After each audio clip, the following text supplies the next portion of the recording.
කොහොමද යාළුවනේ? ඉතින් නිවාඩු දවසේ ගොඩක් අය shopping කරනවානේ.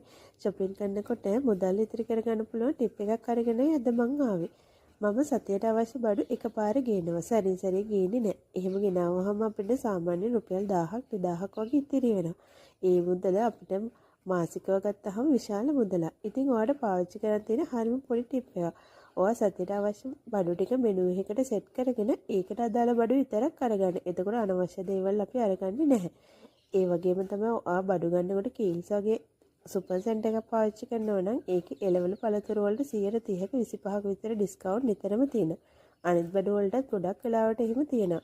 ඉතින් ඒ වගේ බඩු තෝරගෙන ඔයා සතියට අවශ්‍ය බඩු මේ විදිහට අරගන්නවා නම් හරිම ලාභයි. මේ නම් මම පාවිච්චි කරන ටිප් එක. ඉතින් ඔයා try කරලා බලන්නකෝ මේක ඔයාටත් වාසිදායක වෙනවද කියලා. එහෙනම් අදට ගිහින් එන්නම්. ඔයාලා හැමෝටම සුබ දවසක්.